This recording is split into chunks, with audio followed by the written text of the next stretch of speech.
In the U.S. state of Minnesota, the trial for Derek Chauvin is entering its third week. The ex-police officer is accused of murdering George Floyd last year. The state prosecutors are close to wrapping up their case. NTD's Christina Kim has the details.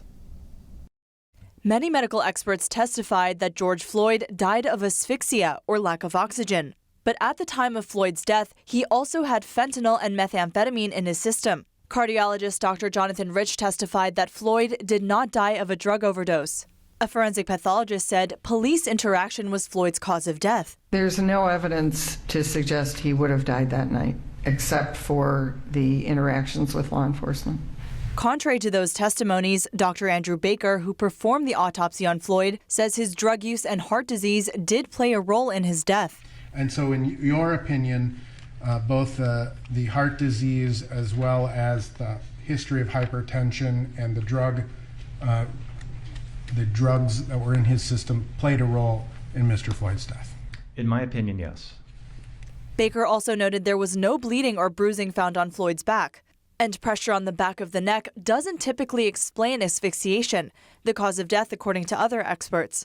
That's just not something that I think we see as medical examiners, pressure to the back of the neck explaining a strangulation. Or an asphyxiation. Correct. Baker says given Floyd's heart condition, where 90% of one of his arteries were blocked, the police interaction was too much for his heart to take. The use of force was another point brought up in trial. Multiple witnesses said the use of force was not justified. Minneapolis Police Chief Medaria Arradondo said Chauvin's use of force violated policy and was not a part of their ethics. But later he admitted Chauvin's knee was on Floyd's back, not his neck. Would you agree that from the perspective of Officer King's body camera, it appears that Officer Chauvin's knee was more on Mr. Floyd's shoulder blade? Yes. Lieutenant Johnny Mersel, Minneapolis Police Department's use of force trainer, said differently about training. If a person is being handcuffed, officers are specifically trained to put a knee across the shoulder blade of the suspect to the trapezius, is that what it's called? Trapezoid, yeah. Something that... Yeah, sure. I'm not a medical doctor. So. Yeah. Use of force expert Seth Stoughton said Floyd said, "I can't breathe," at least 27 times. According to footage from the incident, he began saying he couldn't breathe while he was inside the police car before any pressure was applied to his neck area. In order to convict Chauvin, the jury must find him guilty beyond reasonable doubt. That's a fairly high threshold. The jury must have no doubt that Chauvin is guilty of the crime. Christina Kim, NTD News. U.S. Secretary of State Antony Blinken expressed concerns over Beijing's increasingly aggressive military moves against Taiwan. He warned that it would be a serious mistake for anyone to try to change the status quo by force. During an interview with NBC on Sunday, State Secretary Antony Blinken expressed concerns over Beijing's increasingly aggressive military moves and threats against Taiwan. He reaffirmed the U.S. commitment to make sure that Taiwan has the ability to defend itself and to sustain peace and security in the Western Pacific. It would be a serious mistake for anyone to try to change the existing status quo by force. Recently, there has been unprecedented tensions around Taiwan. The Chinese Communist Party considers the democratic island a part of its own territory. Chinese military aircrafts frequently enter Taiwan's airspace. A Chinese aircraft carrier group exercised near Taiwan last week, and China's Navy has announced such drills will become regular. The U.S. Navy has been watching that closely, and a U.S. warship has just passed the Taiwan Strait last Wednesday. Taiwan's representative to the U.S., Bi-Khim Hsiao, told the media last week that the Biden administration will likely continue to normalize the arms sales to Taiwan. All current signs show that such a normalization of arms sales, which is based on the needs of Taiwan and the goal of building up the military, such a direction will continue. The U.S. State Department on Friday unveiled new rules for U.S. government contacts with Taiwan. The statement said the Biden administration intends to liberalize the rules to reflect the deepening unofficial relationship between the U.S. and Taiwan. Former Secretary of State Mike Pompeo has lifted virtually all restrictions on contacts with Taiwan by the end of his term. Friday's changes still keep a few restrictions in place, but continue to allow U.S. officials to meet their Taiwanese counterparts in federal buildings. 150 years ago, the world's first socialist revolution shook up Paris, with thousands killed and important monuments destroyed. Now, a controversial commemoration by the city's mayor is seen as being more about leftist ideology. Our France correspondent David Vivez has more on this. Marking the first communist revolution is not an easy thing. 150 years have passed since the Paris Commune. The socialist uprising in 1871 involved around 6,000 revolutionaries who confiscated weapons and took over the city.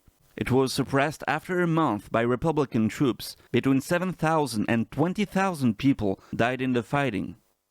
There were many revolutions in France over the 19th century. We had the impression at the time when revolutionaries took to the streets in Paris, they can overthrow the head of state at any time. This was not the case at the Commune. It all ended up in a huge bloodbath. The Commune also destroyed buildings, fine art, important architecture, statues and monuments. Paris' socialist mayor decided to celebrate and commemorate the Commune. It is also celebrated now at the French Parliament. But this is controversial. For some, this commemoration is about leftist ideology.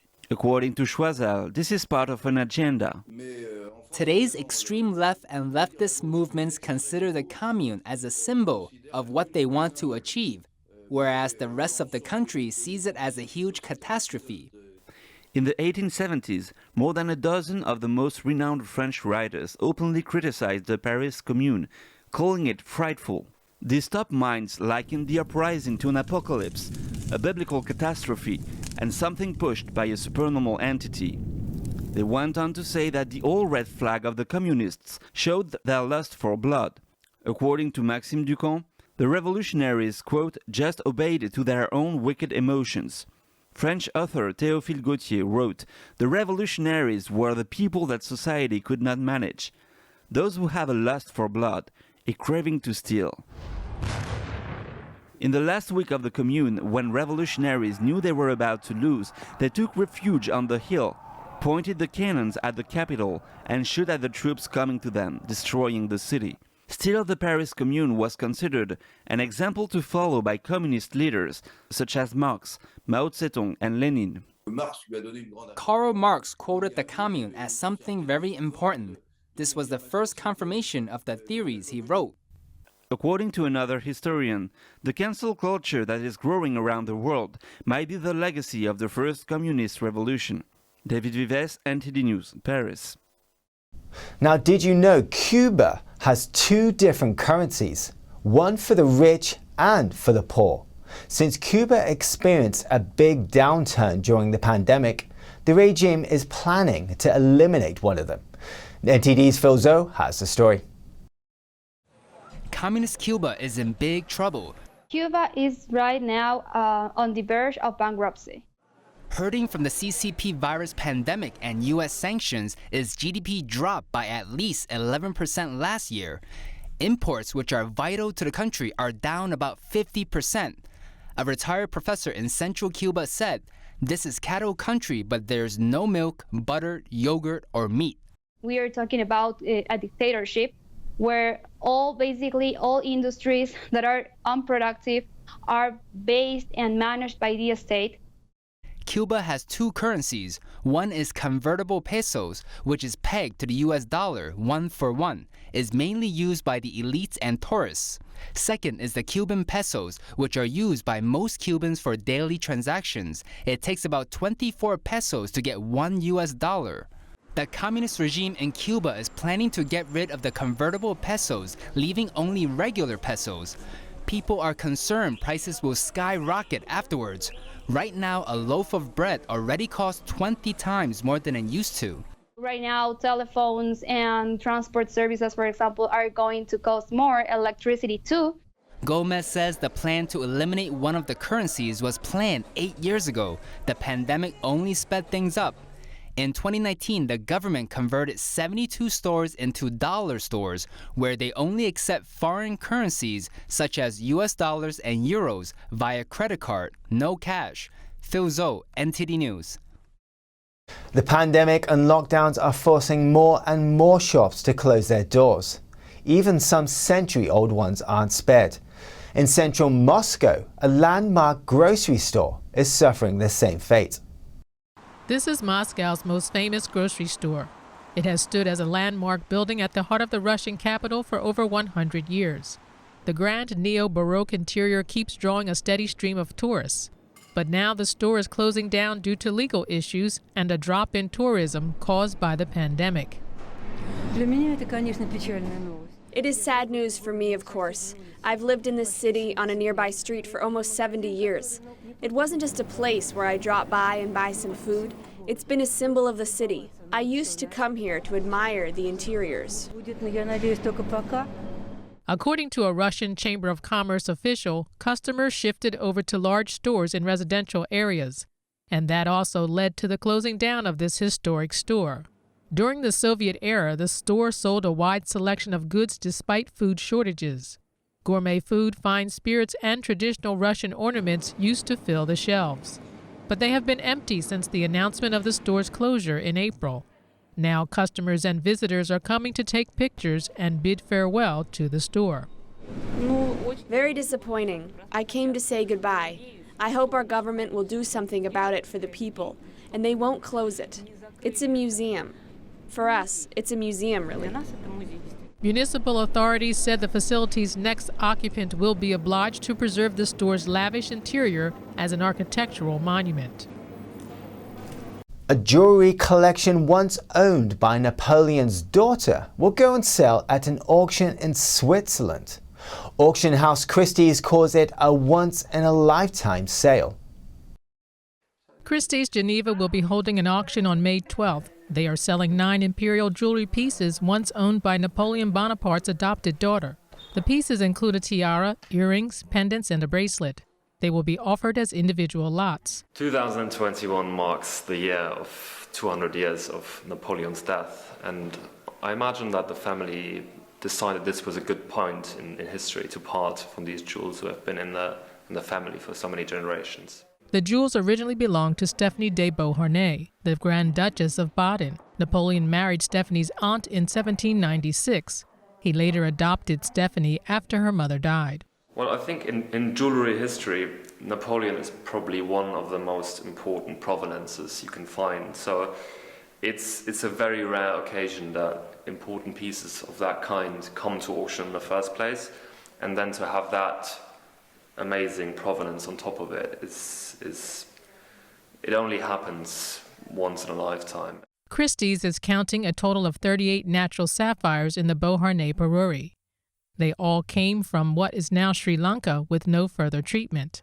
The collection also features an unknown number of diamonds. It's very tough to say the exact number of diamonds, but we're basically in the thousands of diamonds, and each diamond would have been cut perfectly for this piece and for this design. So you find very different sizes, cuts, and styles. The auction house will not disclose the name of the seller, but the pieces are coming from descendants of the royal family. One highlight of the collection is the crown of Portuguese Queen Maria II. It's set with a remarkable Burmese sapphire in the center. That's the news for today, and thanks for tuning in. I'm Stuart Lees.